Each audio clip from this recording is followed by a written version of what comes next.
बाद औज़ु बिल्लाहि मिनश शैतानिर रजीम बिस्मिल्लाहिर रहमानिर रहीम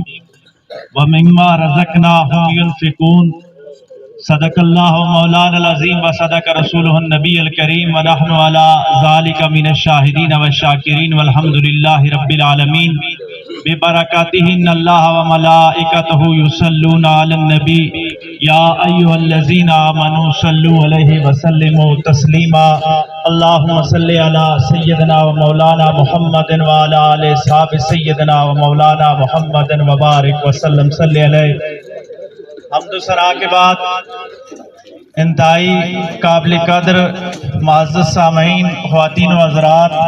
और बिलखुसूस मसाली वेलफेयर ट्रस्ट के जितने भी मुंतज़िमीन हैं,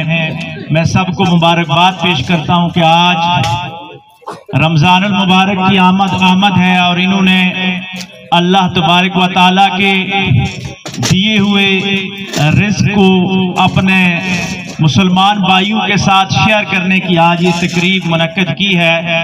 कुरान मजीद में अल्लाह तबारक व तआला सूरतुल बकरा के इब्तदाई हिस्से में जहाँ मोमिनों का तारुफ करवाता है तो ये बात अल्लाह तबारक व तआला ने फरमाई कि मिम्मा रज़क़नाहुम युनफ़िक़ून, कि मोमिनों की ये सिफ़त है कि हम उनको जो रिज़्क़ देते हैं वो उसमें से खर्च करते हैं। मैं मुख्तसर बात ये करूंगा कि रिज़्क़ से मुराद सिर्फ रुपया पैसा या मालो दौलत नहीं होती,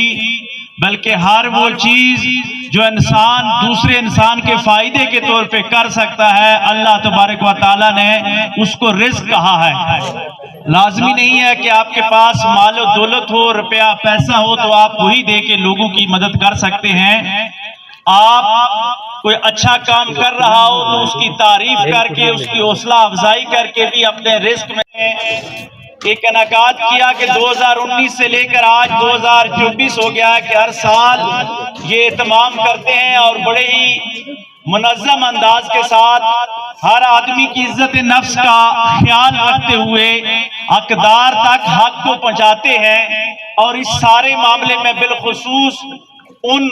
गुमनाम लोगों को भी खराज तहसीन पेश करना चाहता हूँ कि जो इन मसाली वेलफेयर ट्रस्ट के अरकान पे एतमाद करते हैं और अपनी तरफ से जो खिदमत होती है वो चुपके से इनके हवाले कर देते हैं, अपना नाम तक जाहिर नहीं करते, सिर्फ इस नीयत के साथ कि जिसके लिए हम दे रहे हैं वो जानता है हमें। और फिर ये मसाली वेलफेयर ट्रस्ट वालों की ईमानदारी और दयानतदारी को भी मैं सलाम पेश करता हूँ कि जो मानते हैं इलाका के लोग या जितने भी साहिब सरवत लोग इनके हवाले करते हैं, ये एक एक रुपया उस अमानत को अमानत समझ के इंतहाई इखलास और लिल्लाहियत के साथ आगे हकदारों तक पहुँचाते हैं। ये बड़ा अहसन इक़दाम है। लेकिन इसके साथ मैं एक बात ऐड करूँगा कि हमारे इलाके में बल्कि हमारे पूरे मुल्क में एक रवाज बन चुका है कि हमने बुरे काम करने वाले पर शायद कम तनकीद होती है, लेकिन अगर कोई खैर का अलम बुलंद करता है तो हम उसके खिलाफ एक महाज गर्म कर लेते हैं। तो मुअज़्ज़ज़ सामईन, हमें इज्तिमाई तौर पे इस रवैये को तर्क करना होगा कि अगर खैर का अलम किसी अंदाज के साथ भी कोई बुलंद कर रहा है तो खुदा के लिए अगर उसकी मदद नहीं कर सकते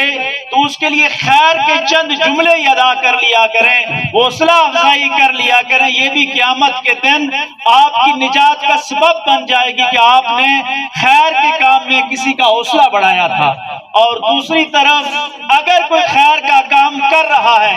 आप उस पे बला वजह तनकीद कर रहे हैं, तो कहीं ऐसा ना हो कि उसका दिल टूट जाए, उसका अज़्म कमजोर हो जाए, वो खैर का काम छोड़ दे, तो इसका तो नुकसान होगा ही होगा, लेकिन क़यामत के दिन आपका जो अशर होगा खैर का काम रोकने वालों में शुमार किया जाएगा। तो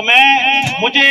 इस चीज का एहसास है कि जिस तरह बन में ये काम हो रहा है, खलाबाद, फफंडी और बांडी परिंदा में भी मैंने सुना है कि वहां भी कुछ लोग हैं जो इस तरह के इक़दामात कर रहे हैं। बेशक छोटे लेवल पे वो इस तरह नहीं कर सकते। ये मसाली वेलफेयर ट्रस्ट क्योंकि साबिकून अव्वलून में हो गया है कि ये पहला हमारा इदारा बन में कायम हुआ और अच्छे अंदाज के साथ काम कर रहा है। लेकिन मैं समझता हूँ अगर रमजान में कोई आदमी सिर्फ एक बंदे की घर में राशन पहुंचा देता है तो वो भी इस खैर के काम में जरूर हिस्सादार होता है। मैं बस इतना ही कहूंगा कि खैर का आलम जहां भी बुलंद हो, جو بھی آدمی کام کر رہا ہو، بلکہ ہمارا مذہب اسلام تو اس بات کی بھی اجازت دیتا ہے کہ مسلمان تو مسلمان اگر غیر مسلم بھی خیر کا کام کر رہا ہو تو آپ اس کے ساتھ کھڑے ہو جائیں اس نیت کے ساتھ کہ اس سے اللہ کی مخلوق کو فائدہ پہنچے گا۔ میرے نبی علیہ السلام نے اعلان نبوت سے پہلے ایک معاہدہ سائن کیا تھا مکہ کے اندر۔ اس معاہدے کی شک یہ تھی کہ ہم مظلوم کا ساتھ دیں گے اور ظلم کا مقابلہ کریں گے۔ تو اعلان نبوت کے بعد صحابہ اکرام نے حضور سے پوچھا کہ اس معاہدے کے بارے میں آپ کا کیا خیال ہے جو اعلان نبوت سے پہلے ہوا، یعنی زمانہ جاہلیت میں جو معاہدہ ہوا اس کے بارے میں آپ کا کیا خیال ہے؟ تو آقا علیہ السلام نے فرمایا کہ آج اس وقت اگر کوئی مجھے 100 سرخ اونٹ بھی دیتا لیکن بدلے میں یہ کہتا کہ اس معاہدے میں شامل نہ ہونا تو میں 100 اونٹوں کو ٹھکرا دیتا اور اس معاہدے میں شامل ہو جاتا، کیونکہ اس میں معاشرے کی فلاح و بہبود تھی، اس میں انسانیت کی بقا کا کام ہو رہا تھا۔ یہی خیر کے چراغ جلیں گے، یہی